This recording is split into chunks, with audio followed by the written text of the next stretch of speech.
dan orang akhirnya tahu Amel adalah orang yang sosok romantis. Ya mungkin orang nggak banyak tahu sosok seperti apa sih yang mungkin kamu belum tuangkan juga nih sosok. Mungkin sedetail apa seorang ini? Sebenarnya kalau di film ini kan sosok romantisnya aja yang ada juga yang namanya juga manusiawi ya. Bang Omar juga ada ngambeknya, ada ininya. Tapi menurut aku ngambeknya, terus kayak marahnya juga itu menurut aku romantis ya. Gimana tuh ya?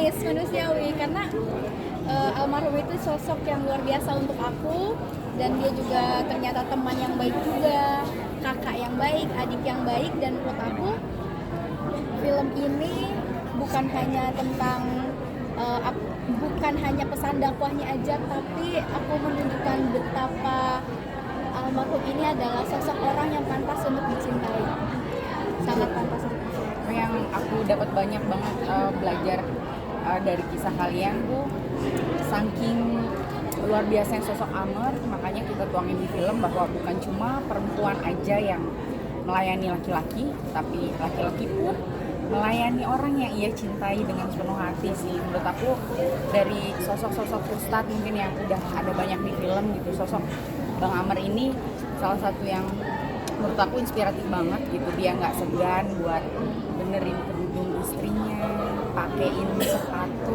buat istrinya, dan bukan berarti sebagai laki-laki jadi direndahkan oleh perempuan, nggak sama sekali. Justru malah semakin seorang istri menghormati suaminya ketika suaminya sebegitu menghargai istrinya.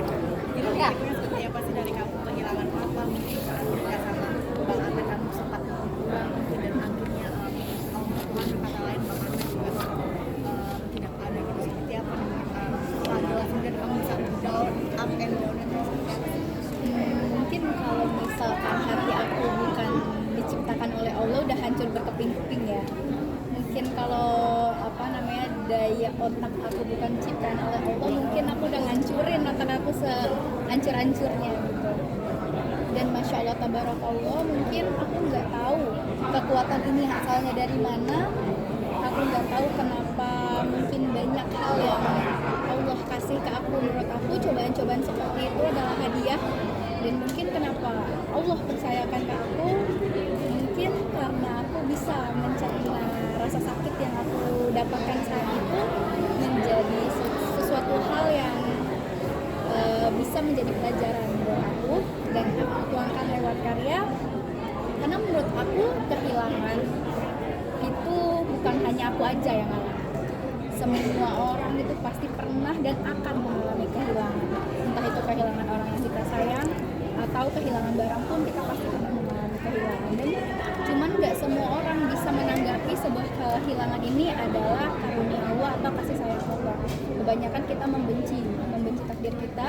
Dan yang aku pengen ajak lewat film ini, jangan pernah membenci sebuah kehilangan, karena kehilangan itu adalah bentuk kasih sayang Allah gitu. Kira ketika kamu menulis novel dan terlibat juga dalam di film ini, sempat nggak kamu mungkin merasakan kehadiran? Ya, beberapa kali waktu aku nulis novel ini. Dan waktu itu satu scene yang sangat pas aku datang ke lokasi syuting, dan pada saat itu mungkin Pak Hadra menjadi saksi, aku menangis segitunya karena aku merasakan ada almarhum di situ. Aku merasa sesuatu yang pernah terjadi di aku kembali lagi terulang di kepala aku, di hadapan aku, dan aku merasa hangatnya beliau tuh ada lagi gitu. Di sebanyaknya hangat yang dingin tuh, aku merasa hangat yang benar-benar hangat lagi. Ya makanya aku bersyukur banget. Makanya aku bilang 172 days ini punya jiwanya sendiri. Dari rasa sakit aku, dari rasa syukur aku, mungkin dia berkembang sendiri. Dari rasa bahagia aku. Tapi tadi kamu bilang kalau di setiap momen ada novel lagi nulis dan sebagainya itu ada nggak mungkin lagi sholat yang sendirian banget kamu ngerasa sosok beliau tuh ada nggak sih momen ketika kamu tuh nangis? Aku waktu pas ada di depan aja tadi, aku merasa ada almarhum di atas itu. Aku merasa, makanya beberapa kali aku pengen nangis, dan Brian bilang tarik nafas, karena aku tahu aku kalau udah nangis susah berhenti. Jadi entah dimanapun beliau itu pasti selalu ada di hati aku, dan pasti selalu ada, nggak bakalan pergi gitu. Kalau mimpi beberapa kali kalau memang porsi rindu aku tuh udah nggak bisa ditampung kayak gitu. Zira, tapi tadi kan kita ngomongin kamu dulu seperti apa, sekarang juga hijrah dari itu. Apa sih yang bisa beliau ubah dari kamu? Ada nggak mungkin satu kata atau satu perlakuan sikap dia yang bisa mengubah kamu sebegininya tuh apa? Dia selalu bilang keberkahan Allah itu luas dan besar. Yang berdosa itu bukan cuma kamu, yang melakukan banyak salah itu bukan cuma kamu, tapi aku jadi pengen nangis. Allah itu sebegitu cintanya sama manusia, sebegitu sayangnya sama manusia, bahkan sampai orang pendosa yang sangat pendosa pun pasti Allah masukin surga. Dan itu yang bikin aku optimis, bikin aku merasa oke, aku manusia, aku punya banyak salah, sampai saat ini punya banyak salah, tapi aku yakin ketika aku percaya Allah pasti ada di dekat aku, salah apapun jalan yang aku ambil, Allah pasti ngasih keberkahan. Dan itu yang selalu almarhum ngomong ke aku, keberkahan Allah tuh luas, gitu.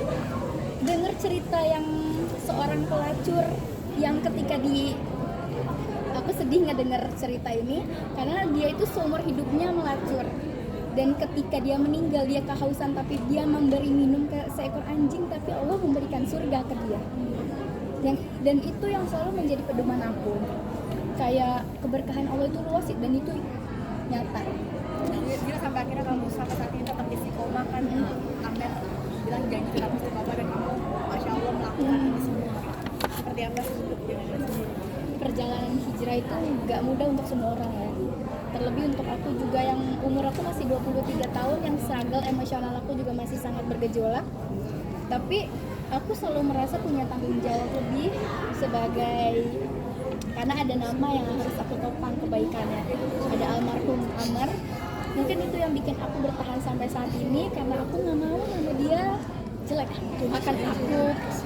Akan aku ciptakan nama terindah, dan itu pesan terakhir aku dan surat cinta terakhir aku untuk beliau adalah keistiqomahan aku. Salah satu tempat yang mungkin icon dan menampilkan kehangatan lah, itu kan pantai. Kamu masih suka balik ke sana nggak sih? Aku memang setiap stres ke pantai ya. Anak healingnya pantai. Jadi aku pasti selalu ke pantai kalau lagi ngerasa capek banget sama kerjaan, capek sama apapun yang bikin capek, yang di dunia ini kan tempatnya lelah. Aku pasti ke pantai. Karena pantai itu menurut aku berisik tapi tenang. Tapi boneka duriannya masih ada sampai sekarang sih? Sebenarnya kalau aslinya itu boneka bear. Dan masih ada nyata sekarang. Terakhir mungkin mungkin 172 hari yang mengenang banget bagi kamu berarti. Iya.